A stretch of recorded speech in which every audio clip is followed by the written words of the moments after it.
Здравейте, банда! За днес целта на видеото е да налея масло в огъня по една от най-противоречивите теми, за която на места се водят дебати, доста хора имат различни виждания по нещата. Аз имам своето виждане, предполагам и вие имате вашето. И доста различни мнения се изразяват по темата, от гледна точка на това, че този обект на размишления за едни хора води до определени изводи, за други води до други, но в крайна сметка смятам, че най-важното не е изводите, които конкретните хора имат, защото това е субективен фактор, това е нещо, което всеки може да си има своето евтино мнение, на някои хора може да е скъпо мнението, ако са авторитет, разбира се, но в крайна сметка важното е да гледаме обективно на нещата, а обективно се гледа, когато виждаме резултатите и това, което се случва в действителност. Темата, за която искам да поговорим, за да обсъдим така в един по-реалистичен и обективен фактор и начин, е образованието, стандартната образователна система, и да така малко да осветлиме някои неща, които съм забелязал, че се държат в сянка и в мъгла. Специално аз не съм виждал добро видео, което да обяснява точно тези неща, за които сега ще ви кажа, които съм си подготвил, които искам да разясним.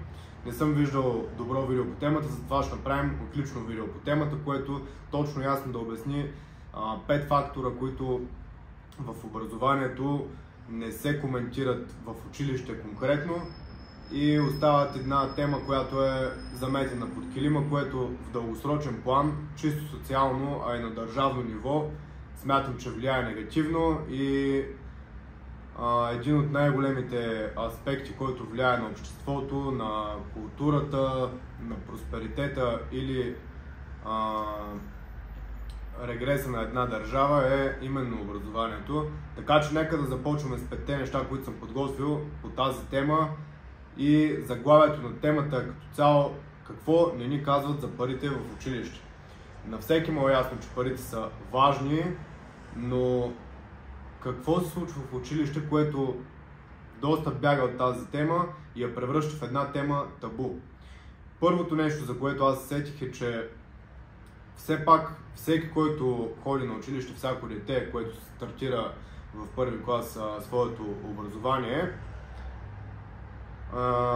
като деца нормално е да не ги възприемаме тези неща реалистично, никой не го изисква от нас, но това, което се случва, е, че дори до последния ни ден в училище много от нас не осъзнават, че всъщност ние сме там за пари.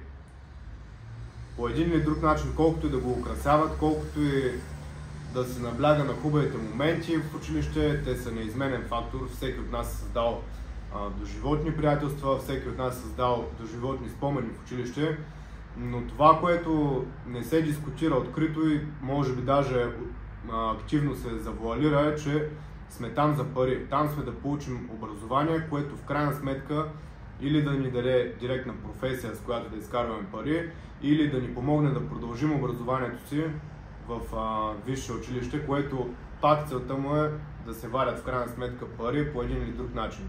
Някои стават адвокати, други лекари, други решават да не продължат образованието си, да се развиват самостоятелно. Има всякакви комбинации, но в крайна сметка крайната цел е да изкарваме пари. И това се завуалира, слага се под един купол, за да не го виждаме. Не знам каква е реалната причина, но това се случва, забелязал съм го и ми е доста странно, тъй като нека се замислим. Едва ли някой от вас е чувал за човек, който е започнал своето образование в първи клас, ходил е на училище, всичко му е било точното, говорим за добрия вариант, бил е отличник, след това пак е продължил образованието си и се е образовал до живот. Просто е учил. Може да има такива случаи, но не вярвам, че са развили нещата добре за тях, да са това, което да са правили цял живот, е просто да учат. Просто да учат. Тоест, тук идва извода, че целта не е просто да учим, а да вадим пари. И не знам защо не се започва с това, а по-скоро се пази в някаква странна тайна. Сега нормално е, не може на дете първи клас да му кажеш честит първи учебен ден, тук си за пари.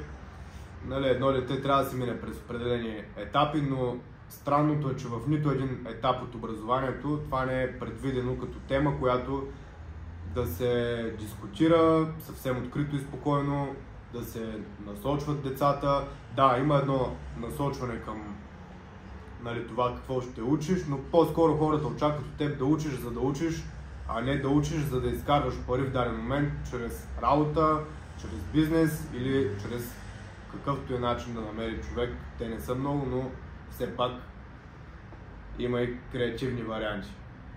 Второто нещо, което не ни учат в училище, е, че и то не ни учат, защото темата пари е забранена, табу най-малко, но дори нещо да се прокарва като разговори по темата, по-скоро се гледа на парите като на една награда, а не като на инструмент.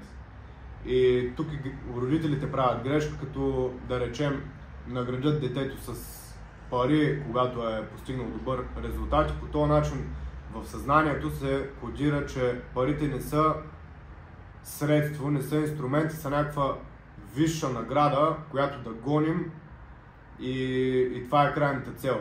Не е крайната цел, който и човек да питаме, който разбира от тази тематика, ще каже, че това е един инструмент.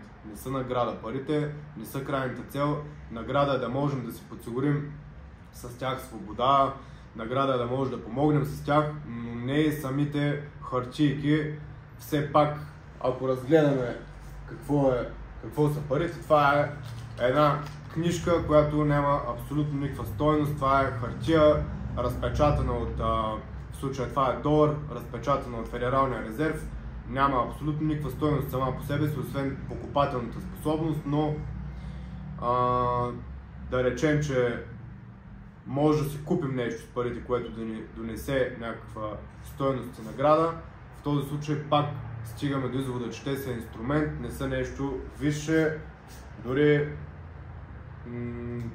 бих казал, че хората, които си мислят, че това е висшата цел и крайната цел и върховния подарък от Вселената, не е просто някакви хартийки. Подаръка е нещата, които може да си позволим тях. Така че това също не е нещо, което се коментира и се надявам това послание да стигне до ушите на родители или на ученици, които тепърва ще ги открият тези неща.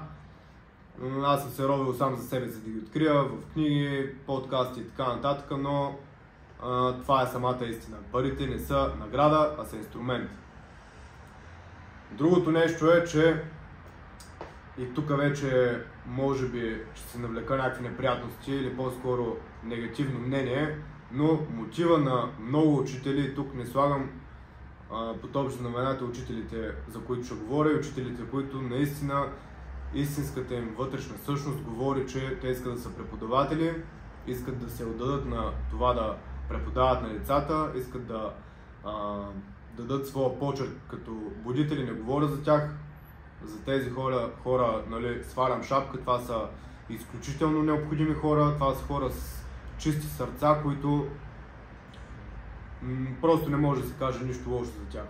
Но на много учители мотива да преподават е просто да взимат заплата с минимум труд и усилия, което води до едно по-ниско образование. И тук ще дам някакво лично мнение, лично за себе си, че по-добрата система щеше да и би била, ако учителите бяха на някакъв вид възнаграждение, процент или комисионна за постигнатите обективно резултати, които да са наблюдавани от независим квестор, който да взима достатъчно, но все пак при нарушения да сигнализира. И това е малко по-сложна система, но ако се замислим, ако целта е в крайна сметка истинското и добро образование, аз лично, докато се подготвях за видеото, не измислих по-добър вариант. Не знам дали някъде има такава образователна система, но ако искахме истински и устойчиви резултати чисто от към образование и израстване на учениците, това ще е варианта. За жалост, особено в нашата страна, няма къде да го видим. Но все пак, когато човек прави нещо, трябва да е с някаква ясна цел и да е така направено, че да няма смисъл от негативното. Тоест, това е горе-долу като с биткоин. Там така е устроена системата, че просто всяка транзакция е валидирана от другите нодове. Не съм специалист в крипто, но знам горе-долу как се ред нещата. И т.е. по този начин всяка транзакция е честна и използва количество енергия, което да удостовери тази транзакция, и единственият риск, който остава, е, че някой може да притежава 51% от системата, по този начин да я притежава и по този начин да може да прави манипулации, но в случая, ако това се случи, пък другите участници ще излезнат, което ще срине системата и прави абсолютно безмислено да се правят някакви манипулации, машинации или измами.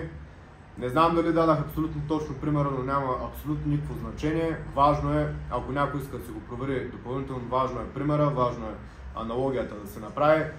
Просто когато една система искаме да работи, трябва да обезсмислим това тя да не работи.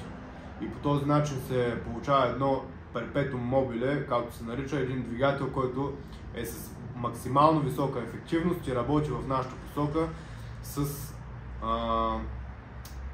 облагородена на максимум енергия, използвана за механичните процеси. Няма да усложнявам повече. Кой разбрал, който не е разбрал, може да се направи допълнително проучване, какво имам предвид за аналогията с крипто, но това ще е по-добрата система, която да избегне мотива на учителите, които са там просто да се вземат заплатата с минимален труд и минимални усилия, а не са там така както хората, които споменах в началото на тази точка, учителите, които са там, за да бъдат будители. Това съм сигурен, че даже учител, ако го чуе, ще потвърди моята гледна точка и би се съгласил с това, което казвам. Другото нещо, което отбелязвах като точка, е, че паричната система е нещо важно, а не е тема табу. Това е горе-долу като шапка на всичко казано до момента.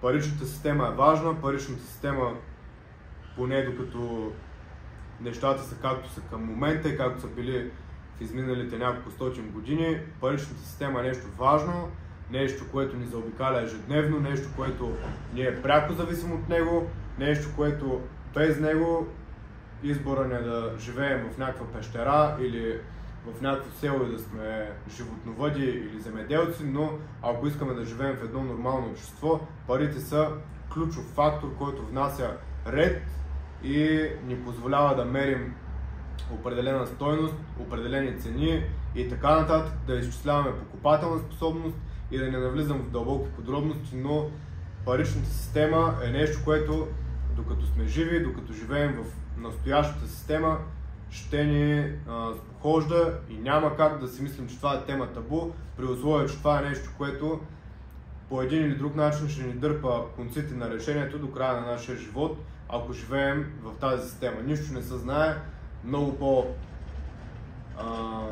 нищо не се знае, но много по-голям е шанса да продължи да бъде така, отколкото да се промени коренно системата, така че не виждам какъв е смисъл да не полагаме усилия да разбираме тази система още като малки и пак не говорим в първи клас на едно дете, вместо да се учи на азбуката, да му се даде примерно директно образование за пари. Трябва да се минат определените етапи, но в даден момент не виждам логика, когато човек е стигнал до едно ниво на осъзнаване, да му се даде образование за тази така важна система. И всъщност казах, че не виждам логика, аз логиката знам перфектно. Логиката е, че когато хората са невежи и не разбират от тези системи, е много по-вероятно да си крутуват и да са просто част от системата, да си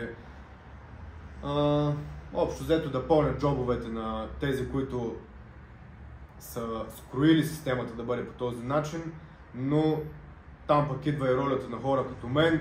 Аз съм в супер малък мащаб, поне за момента, но държа да ги говоря тези теми, тъй като колкото повече хора говорят за тези теми, толкова повече хора ще ги разбират и няма да позволяват да са просто единичка в системата на нули и единици на, ако мога така да нарека, матрицата, в която живеем. Матрица или не, това е една система, която дори икономисти да питаме, те ще потвърдят, че всичко е така. Ние сме всички като сбор, ние сме обект на наблюдение на икономисти, на политици, каква е безработицата, какъв е брутният вътрешен продукт, каква е ефективността на отделните работници, тъй като аз се занимавам с търговия на финансовите пазари, тези неща ги виждам там. Важно е за централните банки, важно е за бизнесите, колко е ефективен дадения работник, колко се произвежда от глава на населението. Всички тези неща не са някаква измислица, не е просто една матрица, както се казва. Това са реални неща в икономиката. Аз не съм икономист, но са ми интересни нещата, разглеждам ги, а и влияят на едно от нещата, с които се занимавам, на търговията на финансовите пазари, и аз съм мотивиран да ги разбирам, така че ви ги казваме от тази гледна точка, не е просто някаква измислица да си говорим за матрици и такива неща. Не е някаква конспирация, това е самия факт, това е самия начин, по който функционира нашата планета, не бих казал, тъй като не на всички места е така, но нашата система, особено западната, към днешен момент. И петото нещо е, че образованието също струва пари и ако човек, ученик, не учи, всъщност шансът е голям той да е един излишен разход в системата, т.е. оттам вероятността се вдига много да бъде третиран като излишен разход, а не като човек, което не е приятен сценарий, но всеки трезво мислещ е виждал този ефект, че този, който не му се отдава нещо определено в училище, бива третиран като някакъв излишен разход, като излишни усилия. И преди време бях видял една много интересна карикатура, в която, да речем, се описва образованието в училище и се дава за пример едно дърво, на което трябва да се качат, тук ще се измислям, защото не помня точно, маймуна, риба, котка, куче, кон и примерно слон и катерица. И образованието е по такъв начин, че се дава един изпит, аналогичен на това да кажеш на тези животни изброените, качи се на това дърво. И естествено някои от тях ще се справят добре, примерно катерицата, не случайно я казах в последния момент, се сетих. Катерицата е вродено да се справи с това и ще се качи на дървото много по-добре от всички изброени, но това не я прави по-добър вид, нито излишен разход, просто е по-добра в това. Така че аз примерно си спомням, по немски не съм бил никога добър, въпреки че по английски бях, но винаги съм имал тройки, но това не ме прави по-малко знаещ и можещ, просто това не ми се отдава. И по този начин обаче ми пада абсолютно целият успех, макар и с малко, за това, че не ми се отдава определен предмет. И в по-коварни среди аз съм имал късмета да уча в училище, което всички бяха абсолютно готини учители, но има среди, в които човек, който не разбира определени неща и не му идват отвътре, би бил третиран като излишен разход, колкото и гадно да звучи, а не като човек, на който може да му се даде шанс в друга насока и да бъде потикнат да просперира там. Това не се случва, по-скоро бил разгледан като един индивид, който за нищо не става, щом някъде не му се получава. Това не е така. Всички знаем за случаите, в които на някои ученици просто те са блестящи в дадено нещо, блестящи, в друго не им се получава и вместо учителя, който вижда, че не им се получава в техния предмет, да ги насърчи да се развиват в това, което им се отдава по природа, те по-скоро биха се обидили и биха го приели лично, което е супер странно, така че това имам предвид, че не всички сме издявани под един калъп, на един би му се отдава едно, на друг друго, но в крайна сметка целта е човек да се развие като това, което е. Разбира се, не може да се правят оправдания, с това е човек абсолютно нищо да не му се отдава, но не виждам смисъла да не се подава ръка на човек, който има виждания за себе си като спортист, математик, художник или каквото и да е било, не виждам смисъл да не му се подава ръка, ако просто не му се получава в нещо друго и този общ кълъп да го скупи. Така че има го този сценарий: дете, момче, момиче, подрастващ юноша или тинейджър да бъде разгледан като разход, като нещо по-малко, само и само защото не му се отдава определено конкретно нещо. Така че тук е ролята и на учителите да знаят, че това дете няма нищо конкретно към тях като негативно усещане, просто така му е отродено. И могат да му бъдат полезни на него, а не да приемат като някаква обида или като нещо лично, че не разбират техния предмет на тези учители. Това бяха 5 неща, които исках да обсъдим. Смятам, че са свръхважни и пак да се върна в началото на това, което казах. Не съм виждал подобно видео по темата, което да е добро. Затова направих отлично видео. Винаги има как да е по-добро, но смятам, че това е една доста добра обвивка, която да покаже всъщност какво се крие под нея и как едно от най-важните неща за обществото не е използвано оптимално по темата пари и реално развитие, реални цели, реални постижения на подрастващото население. На всяка държава бъдещето е подрастващото население и ако там не се започне правилно, няма как да очакваме да не ги виждаме тези бастуни в Народното събрание, няма как да не го очакваме. Това са бивши ученици, бивш продукт на тази система, за която говоря.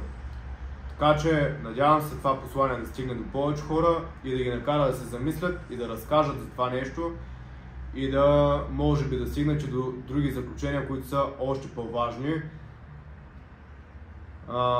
Виждаме се в следващото видео, където ще подготвим пак подобен тип неща, за да чистим малко по малко цялата чиня, която се е натрупала около вярванията и около системата като цяло, така че до следващия път.